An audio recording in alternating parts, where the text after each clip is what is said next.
Good afternoon, Excellencies, distinguished guests, colleagues and friends. And thank you for having me and being patient with me while many things are moving fast, not only in Germany but globally.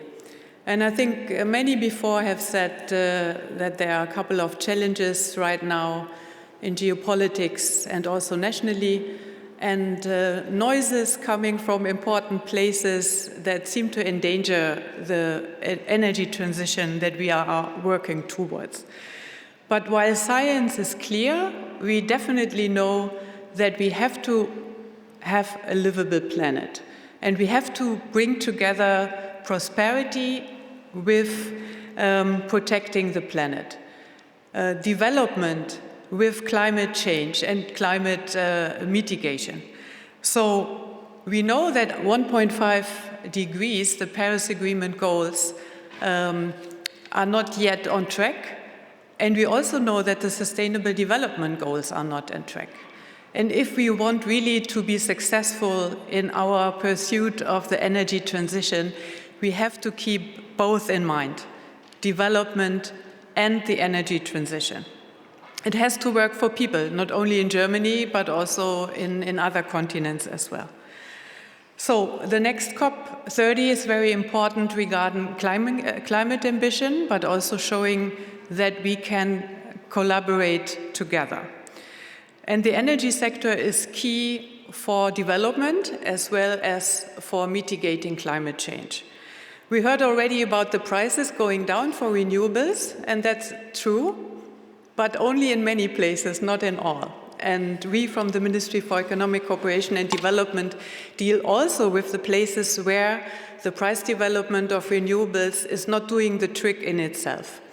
And we also have to accelerate the energy goals of COP28, not on track also. Decarbonizing the industry and transport remains a real challenge. Green hydrogen solutions are needed, and many of the discussions here are about that.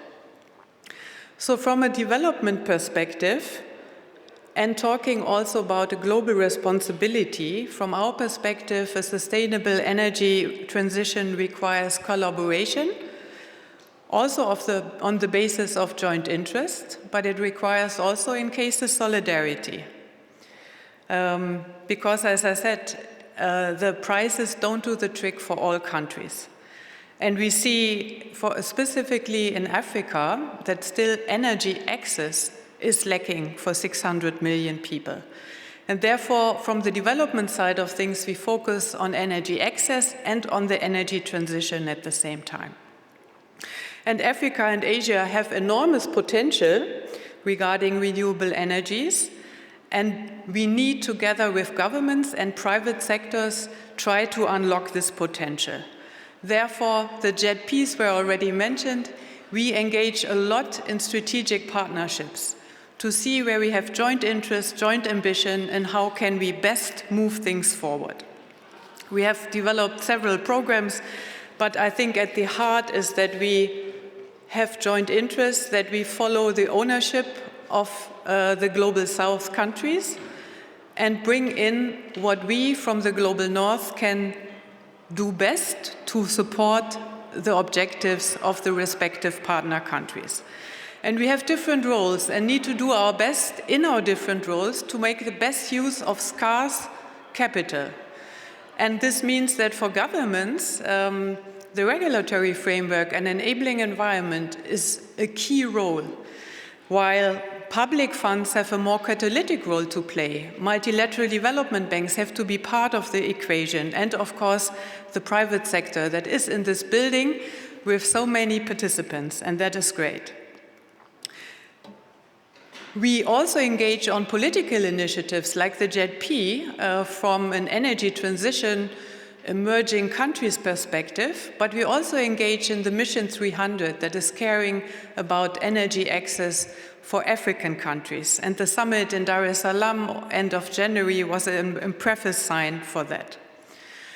All this we need to push forward in this changing landscape, where not only climate science is under threat, but also many ask, do we need development cooperation? Is collaboration as such a way to go? What about the United Nations? Drill, baby, drill. Budget cuts in so many countries.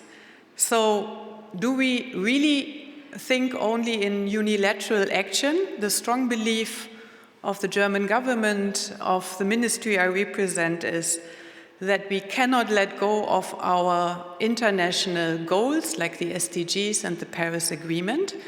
We have to redouble our effort and act as quickly as possible. It's a question of energy security, of peace and security, of future generations, and definitely the costs of inaction are much higher than we get our act together now.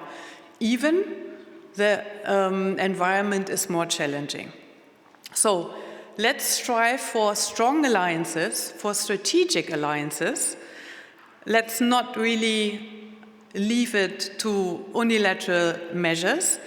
We need to focus specifically alliances between the G20 countries. And then not do business as usual. And I'm talking also from the perspective of a development ministry. But same is true for climate action.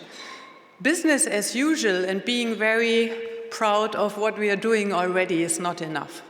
I think we have to show to the public and also the populations that profit from the partnerships and programs that we really deliver as efficiently and effectively for impact.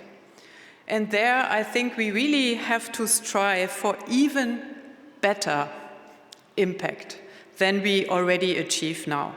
So have a clear focus on the enabling environment, have a clear focus also on financing innovative instruments where public money has its specific role, and also concentrate on de-risking or risk sharing to finally enable the private sector to do its thing. And therefore, I think this is where we, from the German side and the development side of things, focus on, and the important message, continue to focus on. Germany will stay a reliable partner in this endeavor for the energy transition.